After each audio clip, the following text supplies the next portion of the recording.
আহারে বেচারা পুরুষ মানুষ একটু শান্তির আশায় তোমাকে কাছে টেনেছিল। হাজার বছর ধরে স্বপ্ন দেখেছিল তোমাকে অর্ধাঙ্গিনী বানিয়ে নিবে, তোমাকে কাছে টেনে নিবে, তোমাকে সবটুকু ভালোবাসা দিয়ে আগলে রাখবে। আর তুমি তাকে তিল তিল করে ধ্বংস করে দিচ্ছ বোন। তুমি তাকে কষ্ট দিতে দিতে ভিতরটা মরুভূমি বানিয়ে ফেলেছো। ভালোবাসার জোয়ারে ভাসিয়ে দিয়েছিল তোমাকে, স্বপ্ন দেখেছিল তোমাকে নিয়ে এই পারে নয় শুধু ওই পারেও বাসা বাঁধবে, জান্নাতে দুজনে একসঙ্গে থাকবে, তোমাকে সবটুকু ভালোবাসা দিয়ে আগলে রাখবে। হাজারো স্বপ্ন নিয়ে তোমাকে বিবাহ করেছিল। সে একটু শান্তির আশায়, খাবারের আশায় না, সে শুধু মানসিক প্রশান্তির আশায়। শারীরিক শান্তিও অনেক জায়গায় মেলে, কিন্তু মানসিক প্রশান্তির আশায় তার পরিবারের কাছে সে দোষী হয়েছে, মায়ের কাছে দোষী হয়েছে। তোমাকে আনার পরে বোন, তোমাকেই ঘরে আনার পরে, বিবাহ করার পরে সে তার মায়ের কাছে দোষী হয়েছে। মায়ের কাছে সুসন্তান নাই, ভাইয়ের থেকে দূরত্ব সৃষ্টি হয়েছে, বোনের থেকে সরে গিয়েছে, বাবার থেকে, ইভেন আত্মীয় স্বজন অনেকেই তাকে দূরে সরিয়ে দিয়েছে, ছোট করে কথা বলে, তাকে কষ্ট দেয়। সে সারা দিন শেষে মাথা গোজার মতো, ঠাঁই পাওয়ার মতো একটা জায়গা, সেটা হচ্ছে তোমার কোলের ভিতরে মাথা রেখে ঘুমাতে চায়, শান্তি পেতে চায়। আর বোন, তুমি তাকে কি করছো? মানসিক অশান্তির ভিতরে ফেলে দিয়ে তিল দিল করে এই ভাইটির জীবনটি তুমি নষ্ট করে দিচ্ছ। তোমার হাজব্যান্ডকে খুশি করতে পারছো না। সে তোমাকে এনেছিল একটু আশা নিয়ে যে তোমাকে নিয়ে ভালোবাসার ঘর বাঁধবে, তোমাকে নিয়ে এই পারে নয় শুধু ওই পারেও জান্নাতের ভিতরে ঘর বাঁধবে, একসঙ্গে থাকবে। কিন্তু তুমি তাকে কষ্ট দিতে দিতে নিঃশেষ করে দিচ্ছ। মনে রাখবে, পুরুষ মানুষ অপমান সহ্য করতে পারে না। পুরুষ মানুষ সহ্য করে নিতে পারে পেটের ক্ষুধা, সহ্য করে নিতে পারে পুরুষ মানুষ ড্রেসের অভাব সহ্য করে নিতে পারে, কিন্তু ভালোবাসার অভাব এবং অপমান কখনো পুরুষ মানুষ সহ্য করতে পারে না। তাকে ভালোবাসো, তার কলিজার ভিতরে স্থান নিয়ে নাও, তাহলে তোমার স্থান আল্লাহ তাআলা জান্নাতের মধ্যে হয়ে যাবে। আল্লাহ তাআলা তো বলেছে, একটা মেয়ে মানুষের জান্নাত আল্লাহ তাআলা রেখেছে, তার স্বামী তার জান্নাত এবং জাহান্নাম। বাবার পায়ের নিচে জান্নাত, বাবা তার জান্নাত বা জাহান্নাম একটা মেয়ের জন্য বলা হয় নাই।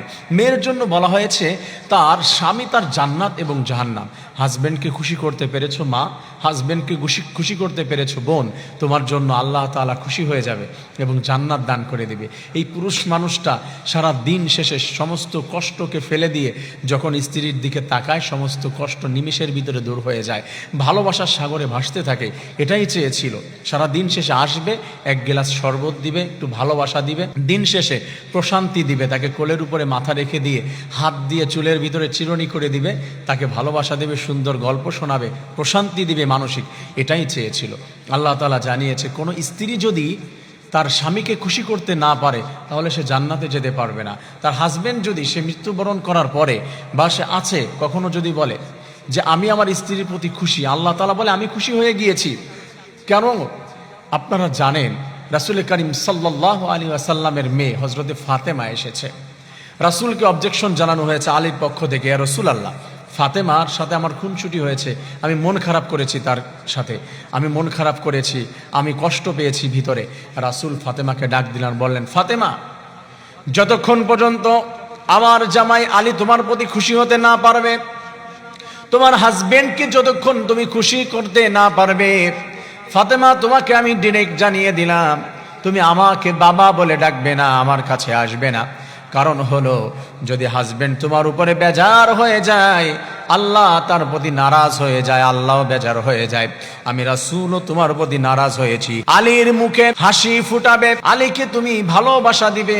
আলী যদি বলে আমি তোমার প্রতি আর কোনো কষ্ট নাই, এই কথা যদি বলে, আমি তোমাকে মাফ করে দিলাম, আমি আর তোমার প্রতি কোনো অবজেকশন থাকবে না, অতএব আলীর কাছে গিয়ে তুমি ক্ষমা চেয়ে আসো। আলী যদি মাফ করে দেয়, আমি রাসূলও তোমাকে মাফ করে দিব। প্রিয় বোনেরা, প্রিয় মায়েরা, আপনারা হাজব্যান্ডকে এত বেশি ভালোবাসা দিবেন যেন কোনো অবজেকশন তুলতে না পারে। এই পুরুষ মানুষটা সবার কাছে শত্রু হয়েছে, শুধু আপনার জন্যই। হাজারো রয়েছে, আমি সবার কথা বলছি না, আপনার জন্য হয়েছে। আপনি তাকে প্রশান্তি দিবেন মানসিক, আল্লাহ তাআলা আপনার প্রতি খুশি হয়ে যাবে। আল্লাহ তাআলা আমাদের প্রত্যেকটি মায়েদেরকে, প্রত্যেকটি বোনদেরকে এই বিষয়টি বুঝে স্বামীর কাছে প্রিয় হওয়ার তৌফিক দান করেন। আমিন।